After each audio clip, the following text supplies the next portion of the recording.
Welcome to Marriage and Family Theory, the Goldenberg text, postmodernism, and social constructionist family therapies. Robert Niemeyer, 1995, pointed out that human thought are products of their time and place. Family therapy is no exception.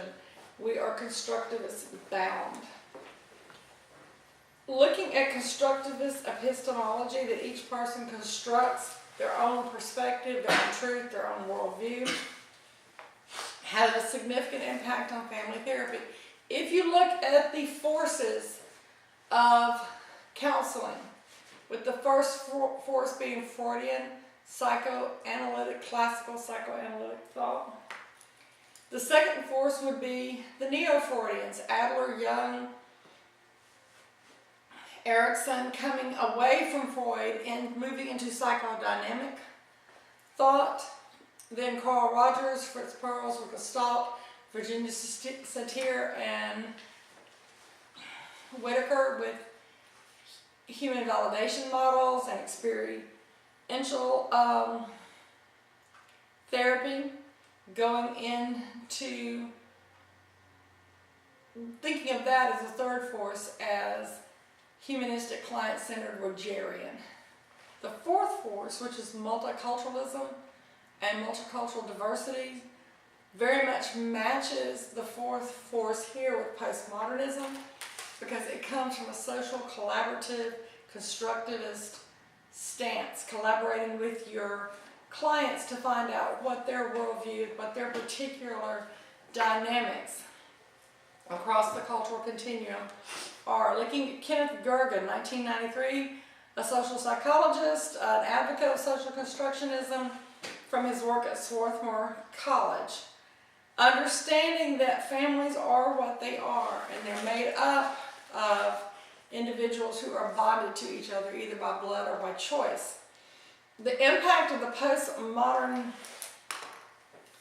theory is that the therapist moves from being very directive, as in Freudian, and very much the expert in the field, to non-directive and a collaborator with the family as the family seeks to find their own truth. One thing that has happened on this not knowing stance, a tentative, respectful stance put forth by Anderson and Gulishan, replacing a predeterministic view of how families should be into a collaborative posture into how families actually are. What's the reality and truth? Again, if you look at us, the three of us as a family, Anthony would have a story about the family and a truth, a perspective. April would have a truth, a story, and a perspective. I would have a truth, a story, and perspective. But larger than us and interweaving and even existing separately than all of ours is the collective family, truth, and story, and perspective. The impact of postmodern revolutions. Looking at Gergen again, he believed that the labels and the concepts that we give to things, romantic love, maternal love, codependency, adult children of alcoholics, gay, bipolar, borderline, are invented social constructions so that we have a common language with which to refer to presenting issues that we see in our field. Steve DeShazer in 1991, solution-focused therapy, said we run the risk of reifying concepts born from first-order cybernetics like homeostasis, and we describe families as if they really possess those, as if they really were a modern, humanistic, mechanistic machine operating and functioning in and of itself. So, looking at page 324, the idea behind this chapter is that people organize themselves, their experiences, their memories, primarily in the form of self-narratives. Family stories, family myths, personal stories, personal myths, to gain order, continuity, and meaning for our lives, to understand our perspective and our worldview. Some implications following this particular theoretical stance from Goldenberg, the authors of the text. The therapist has a permission not to be an expert. They can be an expert in the field, but not an expert on the client or the client's family. a greater acceptance of diversity, of eclecticism, a greater move trans-theoretically with interventions and techniques, an increased likelihood to attend to the social, contextual, environmental, cultural issues presented, and that the clients and the therapist are empowered by believing that change is possible, the installation of hope. Some of this grew out of the post-Milan thought, particularly the fact that the Milan therapist believed in self-examination, opportunity to change without a prior agenda, circular questioning, and what is the other thing that they looked at? And a stance of neutrality, yes. That the therapist was not already biased in how the family should be, but they had a tentative, respectful, hypothetical, neutral stance as to how the family actually is. That the therapist didn't discover problematic patterns and then instruct the family to change. The therapist actually helped the family determine what was not working and look for things that they themselves wanted to change. Page 326, the heading said, reality is invented, not discovered. And that is one reason why when you have extremely dysfunctional clients and families, they've invented a reality to help them cope sometime around unbearable realities. So, it's not all cause and effect. It's not all universal truths, not all absolute truths. It's helping the family find out what universality and absolute means to them. And understanding that families can have a very broad social context, a very broad definition and interpretation. If you ignore multicultural influences and factors, the therapist runs the risk of judging families who are unfamiliar by their own standards of what constitutes functionality. Again, a respect for cultural diversity in that different is not wrong. It's just different. It's just diverse. This particular theoretical approach is not immutable or absolute. It looks for a high degree of consensus among people. From a deconstruction viewpoint, they challenge modernist perspectives, they re-examine taken for granted assumptions, and begin to look at how the world really functions for the clients in which we see. Looking at the therapies. Page 328. Campbell, Draper, and Crutchley contend language is a process of consensual agreement between people and is therefore the basis of one's view of reality. How do we interpret? How do we label? How do we name? How do we understand? How do we conceptualize what we're doing? Solution-focused brief therapy, Steve DeShazer and Insoo Berg. As the client and therapist talk more about the solution they want to construct together, they come to believe in the truth and reality of what they're talking about. That's the way language works. Solution-focused brief therapy believes in having the clients join you in a therapeutic conversation to describe the problematic situation. It does not look for underlying family pathology or diagnoses. It looks for solutions to existing problematic issues. It does not deal with problem talk. We don't talk the problem. We talk the solution. So we're not talking about fact upon fact of our troubled lives. This is very much a minimalist therapy. We're discussing solutions that the therapist and the family want to construct together. Just fix it. Instead of saying, tell me what problems brought you to see me, they say, how can we work together to help you change your situation? How can we search for the truth that will bring a solution? And they always externalize the problematic issues. The person is not the problem is the problem. Okay? And that quote will be seen many, many places that you go. Leading figures, Steve DeShazer, Insoo Berg, the Brief Family Therapy Center in Milwaukee, the Mental Research Institute, the MRI group, that was shared some of that work. Rather than focusing on why and how, they look for creative solutions to help the family become unstuck. Looking at page 330 is a picture of Steve DeShaver as we speak.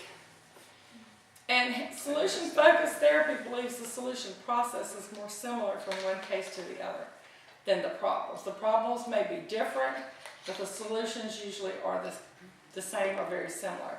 So Steve DeShazer used a very simple metaphor. The complaints clients bring to the therapist are like locks on a door that could open to a more satisfactory life if we could find the key. We don't need to be trying to understand why the lock is locked. We need to find out where the key is. And his contribution was to provide families with skeleton keys, interventions that work for a variety of locks. And some of those are the questions that he asked. He believed in asking a series of questions, exception questions, scaling questions, miracle questions. He believed in complimenting families for coming to therapy, for having the courage and the insight to come in, to begin to expect to create change. He spoke the language that said the achievement of their goals was very much attainable. And to promote cooperation, he would compliment them on the things they were doing that were already working, even before they came to therapy. Initiating small changes that would create bigger changes within the family system. In the therapeutic intervention resembling an Ericksonian directive and hypothesis, the phrasing recasts the goal. So we're looking for a calmer, more reasonable approach to family problems. We're looking for small goals, very attainable goals. And taking the position with the family that change is inevitable. These things are not going to stay stagnant. They're going to change for the better, or they're going to change for the worse. Let's find a key and find out ways to change it. The exception question asks the family, when has this problem not been a problem? When were there times that some of the things that we did as a group worked? And he always had them externalized to the bankruptcy, the foreclosure, the depression, the police intervention, not my depression, my anxiety, not my financial failure. We never owned it. We always externalized it. Then he had the miracle question. The miracle question on the top of 332 is posed at, suppose one night there's a miracle while you're sleeping, and the problem that you brought to therapy is solved overnight. When you wake up the next morning, how will you know? What will be different? What will you notice to tell you there's a miracle? What will be different for you when this is no longer an issue? So it's future-oriented, designed to eliminate a hypothetical solution. So exception-finding questions should be used as soon as possible in therapy. The miracle questions should be used as soon as possible to initiate hope for change. Scaling questions 1 to 10. How confident are you that you can stick this out? If 10 means you're confident, and a year from now you're going to say, I did what I set out to do, and 1 means you're going to back down, where are you at on the scale 1 to 10? And what that does is it helps the family and the client and the therapist know where they are. Solution-focused therapy is complaint-based. The interviews are organized around 2 activities, creating well-defined goals and developing solutions based on exceptions to the problems. They offer generic formula tasks. Do something different. Let's initiate some new behavioral patterns. Pay attention to what you do when you overcome the temptation, when you do things well. Let's celebrate the triumphs. Looking at solution-oriented brief family therapy. Huge difference. It's a little bit of a difference. Completely different species there. Yes. Different enough to have another book. Different enough to be published. Is Bill O'Hanlon. Rewriting love stories. This was used primarily with couples. Michelle Weiner Davis, a social worker in private practice in Illinois, offered very generalized solutions for solution-oriented prescriptions, prescribing the exception question, the miracle questions, recommending interventions for marital problems, again, around divorce remedy, and couples. So some theoretical assumptions, page 335. Resistance is not a useful concept. Most people want to change. The therapist should approach the family from a position of cooperation as if they want to change. Change is inevitable. It's going to happen over time. Only a small change is necessary to affect a much larger change. Clients come in with the strengths and resources to change. Problems are unsuccessful attempts to resolve difficulties, so the problem just says, hey, we're trying to get it done. You don't need to know a great deal of information about the problem in order to solve it. And you look from multiple perspectives. There's no final or correct way of viewing a client's subjective reality. Look for many ways. In a minute. Okay. A collaborative language systems approach on page 336 is a social constructivist therapeutic approach that assumes human action takes place in a reality of understanding created through social construction and dialogue, where we live and understand our lives through socially constructed narrative realities. We give meaning and organization to our experiences, to our self-identity in the course of these transactions. So, yes, it's all conversational partners who together engage in a shared inquiry in our relationship and our conversation. As Anthony pointed out, this is very much philosophically based.